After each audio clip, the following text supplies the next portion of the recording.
कुछ लोग बड़े होते हैं इसलिए कि उनका बाप बड़ा होता है, बहुत बड़े बाप का बेटा है जी, तो खुद क्या है जी ये इमाम हुसैन बहुत ही बड़े बाप के बेटे थे, बहुत ही बड़े बाप के, बहुत ही बड़े बाप। मौला अली शेर खुदा रदी अल्लाह ताला, वाकई हजरत अली जैसा शेर कोई नहीं है, ही कोई नहीं, आएगा ही कोई नहीं, हो ही नहीं सकता, सवाल ही नहीं पैदा होता। अली बहरहाल अली है, अली बहरहाल कोई जोड़ नहीं हजरत अली का, कोई साथ नहीं। मेरे रसूल पाक ने फरमाया यहां भी मेरा भाई है, वहां भी मेरा भाई है, हजरत अली का कोई मुकाबला कर सकता? इतने बड़े बाप का बेटा।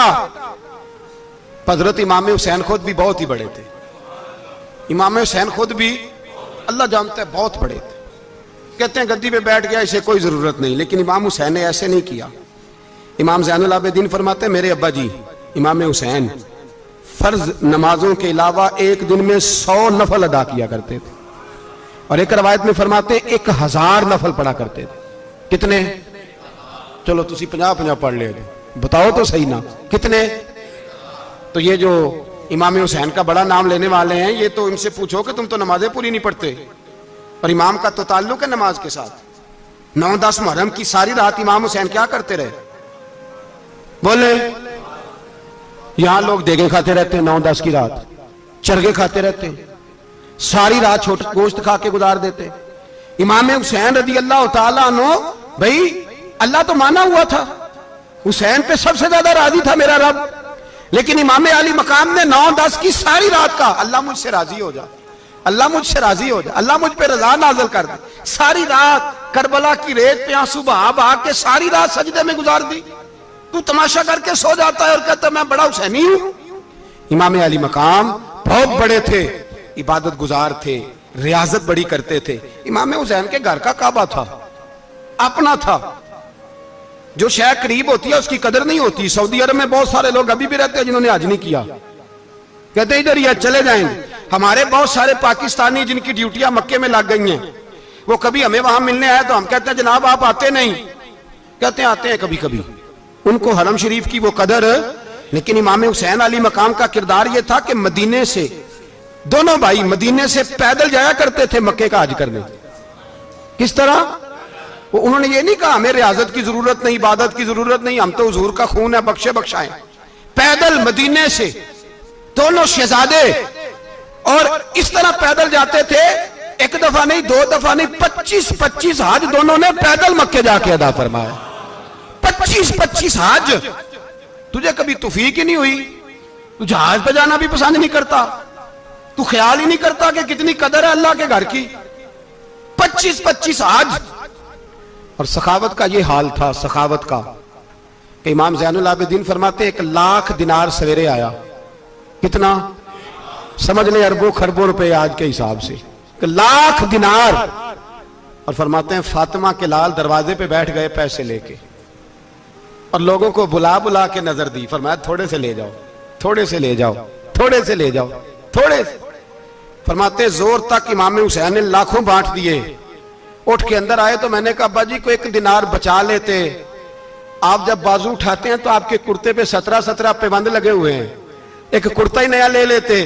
तो फरमाते मेरी तरफ देख के कहने लगे बेटे ये नहीं कहा कि मैं ले लेता कुर्ता, लफ्जों पे गौर करना। फरमाने लगे बेटे अगर तू पहले बताता तो फिर मैं सोचता, पहले बताता तो फिर भी मैं, ये नहीं कहा रख लेता, फिर भी मैं सोचता रखना है कि नहीं। इमाम हुसैन ने सखावत की, इबादत की, रियाजत की, कुरान पढ़ा, तिलावत की, दरगुजर किया, प्यार किया। इमाम हसन की बात है, एक लौंडी आई, हमारे यहाँ तो शहजादों का अल्लाह ही हाफिज है ना, शहजादे वो किसी के भी हों, ये जो हमारे सियासतदानों की शहजादे हैं ये हमने खराब किए हुए इनकी गाड़ियों के पीछे भाग भाग के, इसलिए तबाह हो गए। पीरों के शहजादे ये खराब हो गए सारे, इसलिए कि पीछे बड़ा भागते हैं। इमाम हसन के पास एक लौंडी थी, वो दूध लेके आई, दूध गर्म था, आपके ऊपर गिर गया, और वो थी भी इसी तरह की, अक्सर काम बेध्यानी में करती थी, कनीज थी घर की। दूध गिरा तो वो कांपने लगी कि मैंने कई गलतियां की, अब तो बहुत सख्त गलती है, गर्म दूध इमाम पे पड़ गया। तो इमाम साहब ने तिलावत शुरू कर दी इमाम हसन ने, वल काज़िमीन अल गैज़ वल आफीना अनिन नास वल्लाहु युहिब्बुल मुहसिनीन।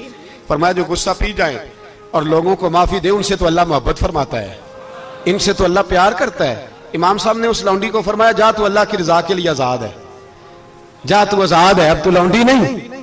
इतना बड़ा इखलाक था कि जो देखे ना, मेरे उस्ताद गिरामी एक दफा मेरे घर आए, हजरत मुहद्दिस से बावलपुर से 3000 किताब के मुसन्निफ, बहुत बड़े आले। मेरा छोटा भाई बोतल पिलाने लगा, तो बोतल दी तो कपड़ों पे डाल दी, उस्ताद साहब का सारा जुब्बा भर गया। कहने लगे जज़ाक अल्लाह, बारक अल्लाह, अल्लाह मजीद फजीद, अल्लाह इलम दे, फजल दे। तो मैंने कान में कहा, मैं क्या उस्ताद जी इन्नियां दुआवां देनियां जानते, मैं आप रोड छड़दा।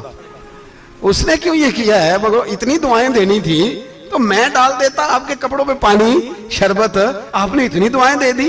बुजुर्ग जलाल है का मिजाज नहीं, वो शहजादे होते हैं जिनकी तबीयत पे नागवार गुजरता है कि ये कैसे होगा। यूं इमाम हुसैन इमाम हसन ने किसी जगह भी शहजादे बन के वक्त नहीं गुजारा, और मेरे नबी पाक ने भी उन्हें शहजादे नहीं बनाया। हम सबके बच्चे शहजादे हैं, जितने भी हम हैं ना।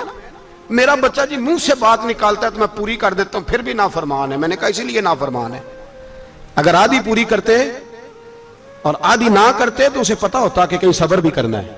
हमारा बच्चा रोटी ना पके तो घर में टीवी भी तोड़ देता है, उसकी अम्मा खाना टाइम पे ना पकाए तो बर्तन तोड़ता है। क्यों? हमने उसकी आदतें खराब की हैं। लेकिन मेरे रसूल पाक सल्लल्लाहु अलैहि वसल्लम ने झोली उठा के दुआ मांगी, ऐ अल्लाह, गोया हुजूर कह रहे थे इन्होंने कर को करबला में भी जाना है, फरमाया या अल्लाह इन्हें 3 वक्त रोटी ना देना, 1 वक्त रोटी देना। 3 वक्त नहीं, 1 वक्त की रोटी दे, 1 वक्त का खाना दे। और नबी पाक ने ट्रेनिंग घर के अंदर कराई थी, अंदर हजरत फातिमा ने ट्रेनिंग कराई थी। लोग कहते हैं 3 दिन इमाम हुसैन प्यासे रहे, भूखे रहे, तो मैंने कहा ट्रेनिंग थी उनकी अम्मा की। तो जो है मेरी बात पर, हमारा बच्चा तो 1 घंटा बर्गर ना मिले तो बर्तन तोड़े, उनकी अम्मा की ट्रेनिंग थी, सब्र हौसला सिखाया था। इमाम हसन और हुसैन बीमार हो गए तो हजरत फातिमा ने मन्नत मांगी, या अल्लाह मेरे बच्चों को शिफा